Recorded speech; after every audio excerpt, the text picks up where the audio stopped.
When we hear the word Hellenism, we often associate it with something ancient, pagan, and supposedly outdated, something that was eventually replaced by Christianity. But when we look at Hellenism without these assumptions, we discover a much richer tradition, combining religion, philosophy, ethics, art, nature, and the search for a good life. The ancient Hellenes were not simply telling stories about gods. They were asking serious questions about virtue, happiness, the soul, beauty, nature, and humanity's place within the cosmos.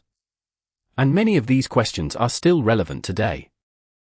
One of the most interesting differences can be found in the way Hellenic philosophy approached morality. Christianity places strong emphasis on sin, guilt, the fall of humanity, and salvation. Hellenic thought often begins somewhere else. A human being has potential and can develop throughout life through education, philosophy, discipline, experience, and virtuous action. The focus is not simply on what is wrong with a person, but on what that person can become. This is where the concept of arete becomes important. Arete can be understood as virtue, excellence, or the fulfillment of one's potential. It does not mean that a person must never make a mistake. It means that we should constantly work on our character. If we act cowardly, we can develop courage. If we act unjustly, we can learn justice. If we lose control of our emotions, we can practice moderation. If we hurt someone, we can try to make things right through our actions. A mistake does not have to define us. It can become an opportunity to improve. Closely connected with arete is eudaimonia, the idea of human flourishing and a fulfilled life.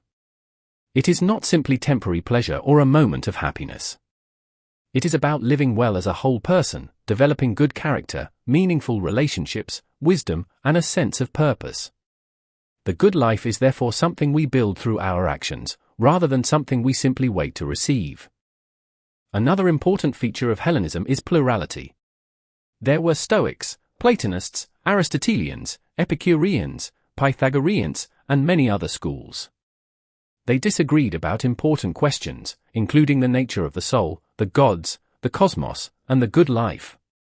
Yet disagreement did not necessarily mean that someone had to abandon the entire tradition. Philosophical discussion itself could be part of the search for wisdom. This makes Hellenism especially interesting today. A person can honor the gods and still ask questions. They can practice religion while studying philosophy. They can respect tradition while using reason. They can admit that they do not know everything and continue searching for understanding. Spirituality and intellectual curiosity do not have to be enemies. Nature was also deeply connected with Hellenic religion.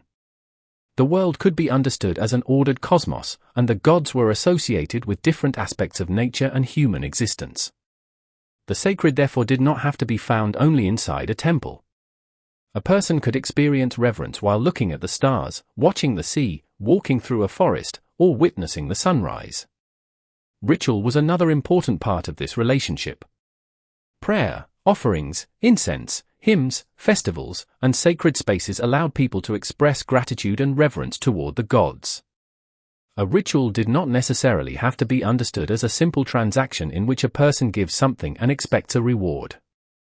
It could be an expression of relationship with the divine, a moment of gratitude, and a way of bringing the sacred into everyday life. Hellenism also placed enormous value on beauty. Art, music, poetry, architecture, physical culture, and philosophy could all be connected with the ideal of developing a complete human being. The goal was not simply to follow rules, but to cultivate the mind, body, character, relationships, and appreciation of beauty. The ideal was a person who continually worked toward becoming more developed and more balanced. The same applies to friendship and simplicity. Ancient philosophers understood that meaningful relationships were essential to a good life. Epicureanism especially reminds us that we can often live more peacefully when we distinguish between what we genuinely need and what society merely tells us to desire. A person does not necessarily need more possessions, more status, or more recognition in order to become happier. This can be especially meaningful in the modern world. We are constantly encouraged to compare ourselves with others and to believe that we need something more. Hellenic philosophy can interrupt that cycle and ask a much simpler question. What do I actually need in order to live well? Hellenism therefore does not have to mean recreating ancient Greece exactly as it was.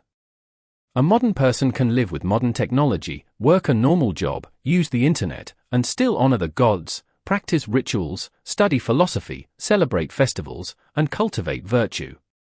They do not have to abandon the modern world. They can bring something from the ancient tradition into their modern life. They can create a small sacred space, light incense, offer food or drink, read a hymn, pray, study philosophy, spend time in nature, and reflect on the kind of person they are becoming.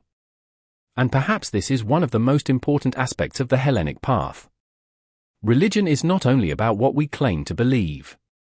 It can also be about how those beliefs influence our lives.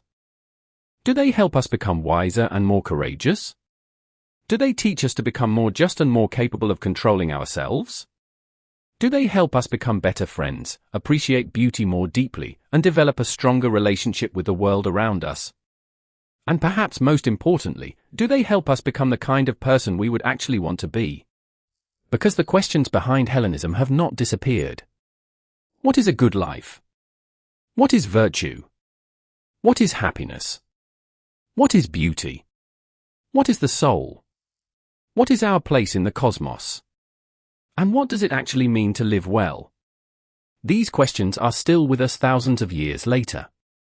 Perhaps that is exactly why Hellenism remains worth exploring. Not because we have to pretend that the ancient world was perfect, and not because we need to abandon everything modern and return completely to the past. Rather, because the Hellenic tradition contains ideas that can still challenge us, inspire us, and make us reconsider how we understand ourselves. We can study its philosophers, learn about its gods, explore its myths, practice its rituals, appreciate its art and beauty, and think about the values that shaped its understanding of a good life. We can take these things seriously without pretending that we are living in ancient Greece. And perhaps that is what makes a living Hellenic tradition possible today. It does not have to be a museum piece locked inside history books. It can be something that a person actively studies, practices, questions, and develops in their own life. A person can study science and still contemplate the gods. They can use modern technology and still practice an ancient ritual. They can question certain ancient ideas while still respecting the tradition. They can search for wisdom without believing that they already possess every answer. The important thing is not to stop thinking. It is to keep searching while trying to become a better human being. And this brings us back to the heart of the Hellenic idea. A good life is not created by one decision. It is created through countless choices, through the way we treat other people, the way we respond to failure, the way we deal with anger, the way we use our time, and the way we respond to the world around us. Perhaps the greatest lesson we can take from Hellenism is therefore not one single doctrine or one final answer. It is the willingness to continue searching for wisdom while developing our character along the way. And if that is what Hellenism can offer us today, then perhaps it is not simply a religion of the past. Perhaps it is a tradition that still has something to say. And there is still another fascinating part of this tradition to explore. When we look at educated Hellenic thinkers from late antiquity, especially the Emperor Julian, we encounter a much more complex understanding of mythology than the simple assumption that every ancient myth had to be understood as a literal historical event. Their approach to myths, the gods, symbolism, and philosophy opens an entirely different way of understanding Hellenic religion. And that is where we can continue next time.